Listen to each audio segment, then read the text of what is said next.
اتنا بڑا اور گہرا دھچکا مجھے لگا تھا، مجھے اپنے کانوں پر یقین نہیں آ رہا تھا۔ اب تک جو میں سنتی آئی تھی سب جھوٹ تھا، فریب تھا۔ میں یہ بات سن کر اپنے پیروں پر کھڑی نہ ہو پائی اور دیوار کا سہارا لے کر نیچے بیٹھ گئی۔ وہ عورت اب جا چکی تھی، مگر اس کی بولی ہوئی باتیں میرے کانوں میں گردش کر رہی تھیں، میں ان آوازوں سے پیچھا نہیں چھوڑ سکتی تھی۔ میں نے اپنے کانوں پر ہاتھ رکھ لیا۔ اتنا بڑا دھوکہ ہوا تھا میرے ساتھ، یہ دھوکہ دینے والے بھی میرے اپنے تھے۔ رو رو کر جب میں نے اپنے دل کا غبار ہلکا کیا تو میرے شوہر مجھے ڈھونڈتا ہوا وہاں آیا اور پیار سے بولا، میں آپ کو سارے گھر میں تلاش کرتا رہا، آپ یہاں بیٹھی ہیں۔ اس نے میرا ہاتھ پکڑ کر مجھے اٹھایا اور اپنے ساتھ لے جانے لگا۔ میں مردہ وجود کی طرح خود گھسیٹتی ہوئی اس کے قدم سے قدم ملا کر چل رہی تھی۔ نہ جانے میری قسمت میں کیا لکھا تھا، کیا میں بھی ان 23 لڑکیوں کی طرح یہ سوچ کر رہی؟ مجھے جھر آ گئی، میرا سارا وجود پتے کی مانند لرزنے لگا۔ میری حالت دیکھ کر میرا شوہر بھی چونک گیا۔ اس نے مجھے اپنے کمرے میں بٹھایا جس میں جگہ جگہ پلاسٹک کے پھولوں کی لڑیاں جھول رہی تھیں۔ میرا دل کر رہا تھا ان کو نوچ ڈالوں۔ تبھی میرے شوہر نے مجھے پانی کا گلاس پینے کو دیا۔ میری شادی گاؤں کے 45 سالہ سکول ماسٹر سے ہوئی تھی۔ میرے ابو بھی اس کے اسٹوڈنٹ تھے اور ان کی تعریفیں کرتے نہیں تھکتے تھے۔ ان کی عمر 50 سال تھی مگر لگتے 35 سال کے تھے۔ بڑھتی ہوئی عمر نے ان کی شخصیت کو متاثر نہیں کیا تھا بلکہ اور نکھارا تھا۔ اوپر سے تعلیم انہیں سب سے نمایاں کیے رکھتا، مگر مجھے معلوم نہیں تھا زہری شخصیت سے سب کو اپنے گرویدہ بنانے والے یہ ماسٹر اندر سے اتنے گھنے ہیں اور دو غلی شخصیت کے مالک ہیں۔ مجھے ان سے گھن آ رہی تھی کیونکہ میری ساس نے ان کے بارے میں مجھے ایسی باتیں بتائی تھیں جنہیں سن کر میں شرم سے پانی ہو گئی۔ شعبہ تعلیم سے تعلق رکھنے والا یہ انسان اس شعبے کا ناجائز فائدہ اٹھاتا تھا۔ ایک ماں اپنی اولاد کے بارے میں ایسی باتیں نہیں کر سکتی تھی، اگر ایسی کوئی بات کرتی تو ضرور مجبور ہو کر کرتی، ورنہ مائیں تو اپنی اولاد کی ہر غلطی پر پردہ ڈال دیتی ہیں۔ شادی کی رات مجھے میری بوڑھی ساس اپنے ساتھ کمرے میں لے گئی اور بولے کہ پہلے بھی 23 لڑکیاں کنواری نہیں۔ ان کی باتیں سن کر میرے سپنوں کا محل دھڑام سے زمین بوس ہو گیا۔ کیا سوچ کر میں نے اس گھر میں قدم رکھتے تھے کہ مجھے ایک پڑھے لکھے باشعور شخص کا ساتھ ملا تھا، مگر مجھے معلوم نہیں تھا یہ خواب اتنی بے دردی سے پہلے دن ہی میری پلکوں سے نوچ کر کچل دیے جائیں گے۔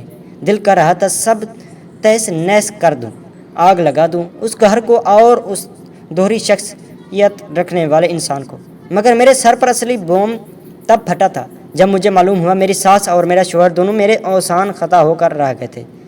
آنکھیں باہر کو نکل آئی تھیں اور بھال بھال آنسو بہنے لگے۔ میں سوچ بھی نہیں سکتی تھی کہ وہ میرے ساتھ یہ سلوک بھی کر سکتے ہیں۔ میرا قصور ہی کیا تھا کہ وہ اس طرح سے مجھے پریشان کر رہی تھی؟ پہلے بھی مجھے موقع ملتے ہی عجیب سی حرکتیں کر کے پریشان کیسے رکھتی کہ میں اس سب سے بہت تنگ ہو رہی تھی۔ کبھی کچھ کرنے کو کہتے ہیں کہ یہ سب ضروری ہے اور کبھی کچھ بول دیتی تھی کہ میں صدمے سے ہی نہ نکل پاتی تھی، مگر کیا کر سکتی تھی؟ مسئلہ کھڑا کر دینا بھی مناسب نہیں سمجھا، مگر اب تو حد ہی ہو گئی تھی۔ میں گہرے رنج میں اتری ہوئی تھی، دل و دماغ کو یکسوئی میسر نہ رہی تھی، کان سائیں کر رہے تھے اور پورا جسم بری طرح کانپتا رہا۔ چہرے پر گھبراہٹ اور پریشانی کے بعد سرخی چھا گئی تھی، اعصاب جھنجھنا کر رہ گئے تھے اور میں اس قدر ساکن سی ہو چکی تھی کہ اپنا دفاع تک نہ کر پا رہی تھی۔ راتوں تک شوہر نے میری ویران ہوتے آنکھوں سے میری کیفیت کا اندازہ لگایا تو مجھ سے استغفار کیا، اور میں جو پہلے ہی بھری بیٹھی تھی جیسے ہی انہیں اپنی طرف متوجہ ہوئے دیکھا بڑی شدت سے رو دی، اور ڈرتے وہ سب کچھ جواب تک میں نے سہا تفصیل سے ان کو گوش گزار کیا۔ تب انہوں نے میری پوری بات تسلی سے سن کر گہری سانس خارج کی اور اپنی ماں کے حوالے کے بارے میں مجھے بتایا تو میں حیران رہ گئی۔ مجھے بے حد دکھ ہوا۔ میں وہاں پہنچ نہ پائی تھی جہاں وہ کھڑی تھی، تو میں یہ سب بے بس معمولی روایتی ساس کا رویہ سمجھ رہی تھی، مگر بات اس سے بھی کہیں زیادہ گمبھیر تھی اور میری بدقسمتی کے ان کا شکار میں بنی ہوئی تھی۔ اور میں عمر میں بھی بمشکل 14 برس کی تھی اور گھر کی سب سے چھوٹی بیٹی تھی، مگر میں ان لوگوں میں سے تھی جو بہت دیر سے سمجھدار ہوتے تھے اور کم ہی بات کو سنتے مانتے، یعنی بالکل ہی بچکانہ طبیعت کی مالک تھی، مگر ساتھ ہی ڈرپوک بھی تھی کہ مجھ سے بڑی اور 2 بہنیں جو مجھ سے 5 برس اور 7 برس بڑی تھیں، وہ مجھے جو بھی کہتی وہ میں کام کر دیا کرتی تھی، کیونکہ میں نے ان کے راب میں بہت دبی ہوئی تھی۔ اور ماں بھی خاص توجہ نہیں دیتی تھی کہ بڑی بہنیں میرے ساتھ کیا کرتی ہیں۔ میری بہنیں اتنی بڑی بھی نہیں تھی، بس وہ ہر وقت مجھے اپنے کاموں کے لیے دوڑاتی رکھتی تھیں اور مجھ سے بہت زیادہ پیار و محبت بھی نہ کرتی تھی۔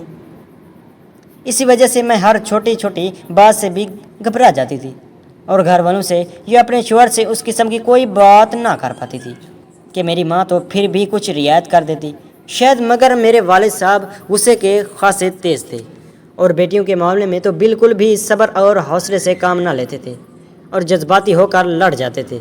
اسی وجہ سے مجھے ڈر لگتا تھا کہ کہیں میں گھبرا نہ جاؤں۔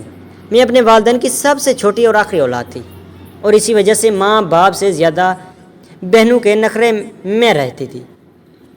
پہل تو انہوں نے مجھ پر اپنے شوق پورے کیے تھے، مجھے نہلانا دھلانا کھلانا پلانا حتیٰ کہ سلانا تک انہیں کی ذمہ داری بن گئی تھی۔ وہ بھی خوشی تھی کہ 5 اور 7 برس کی عمر میں ہی ماں جیسی ذمہ داریاں سنبھالنے کا تجربہ ہو گیا۔ اس عمر میں لڑکیاں گڑیاں سے کھیل کر اپنے شوق پورے کرتی ہیں، جبکہ ان دونوں کو بن مانگے ہی جیتی جاتی گڑیا مل گئی تھی۔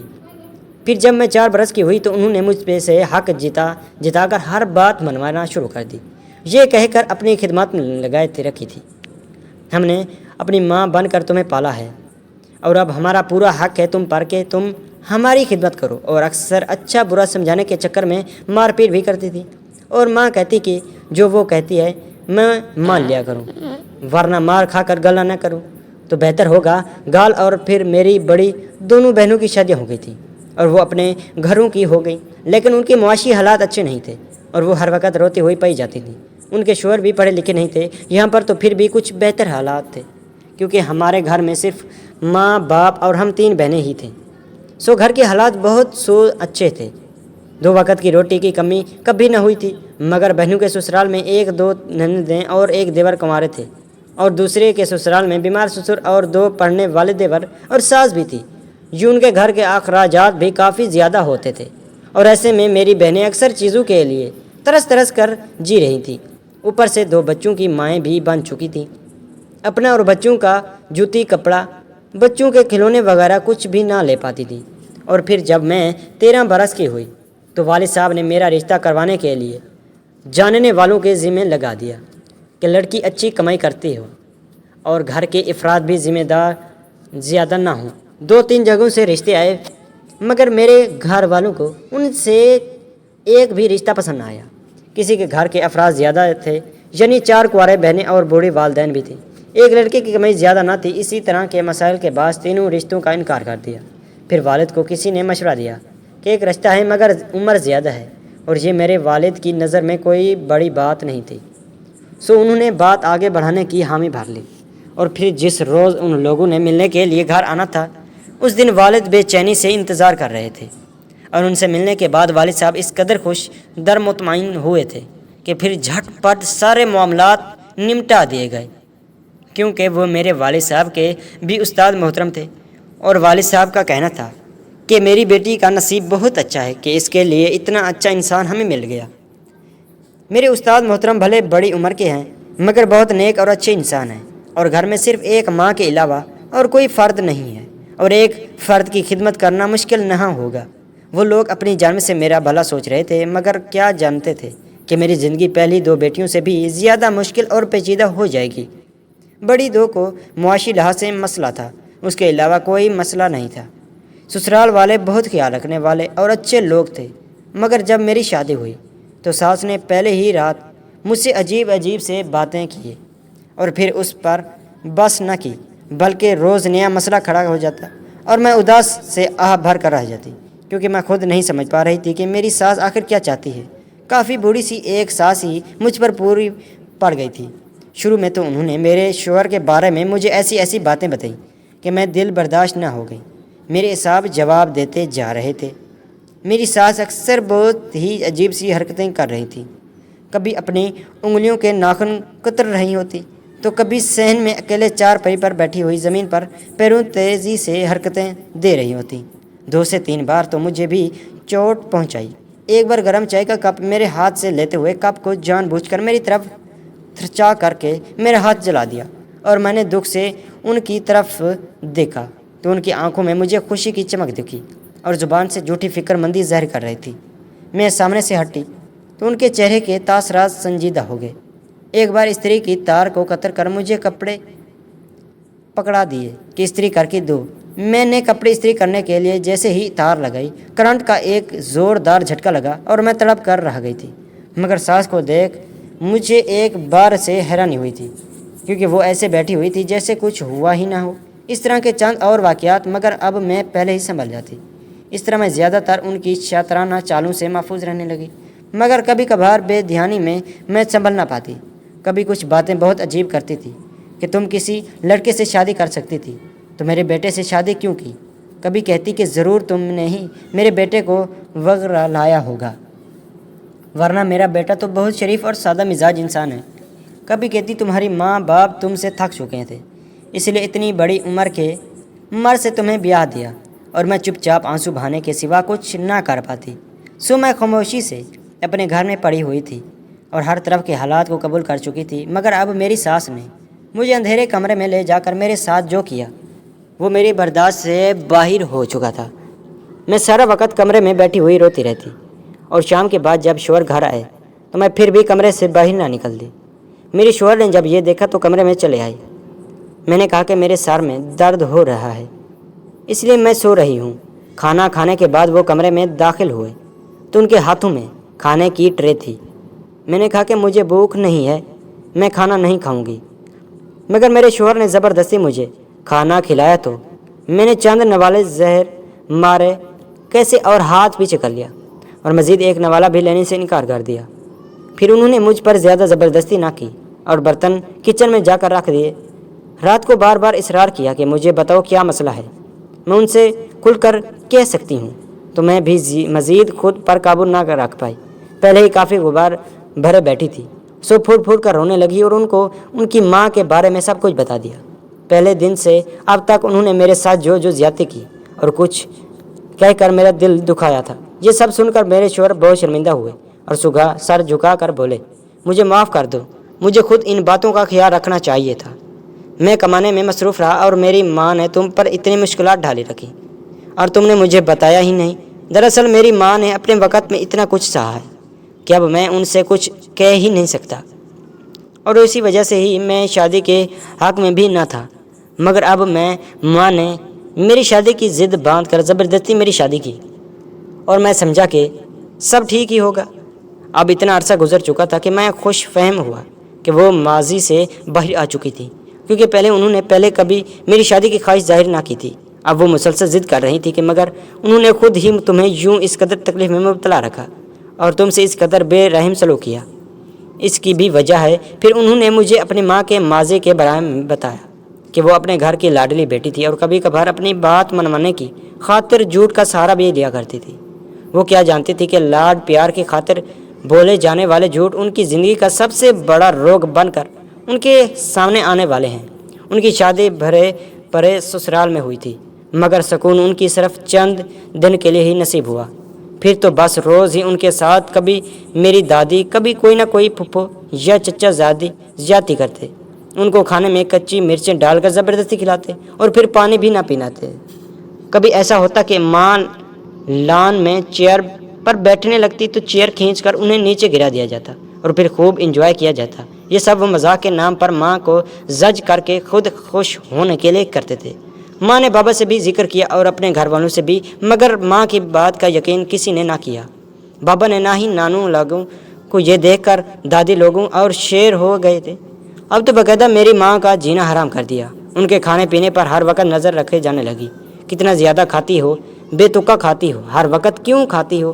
ماں ڈیٹ بن کر 3 وقت کا کھانا کھا لیا کرتی تھی تو اس پر بھی پابندی لگا دی جاتی، اور دادی خود اپنے ہاتھوں سے ماں کا تھوڑا سا کھانا دیتی کہ بس اتنا بہت ہے۔ تم پر دودھ پینا ماں کی کمزوری تھی تو اس پر بھی پابندی لگا دی۔ دھیرے دھیرے کھانے پینے کی تمام اشیاء تالے میں رکھ دی۔ گھر کا ہر فرد آزادی سے جو چیزیں جتنی مقدار میں کھانا چاہتا ہو سکتا تھا۔ واحد میری ماں تھی جو صرف 3 وقت کی روٹی بھی پوری نہ کھا سکتی۔ آدھی روٹی تینوں وقت کھانے کو ملتی تھی۔ پھل فروٹ یا دودھ وغیرہ جیسا کچھ بھی نہ دیا جاتا تھا۔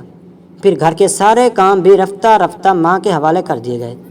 پھپھو لوگ مزے سے اپنی موج مستی میں گم رہے تھے اور ماں کو دھوپ چھاؤں کا خیال کیے بنا کام کاج میں زبردستی جتایا دیا جاتا۔ ننہال والے ان کے پاس زیادہ تر نہ آتے تھے۔ ان کا ماننا تھا کہ میری ماں اپنے گھر میں بس نہیں پائیں گی،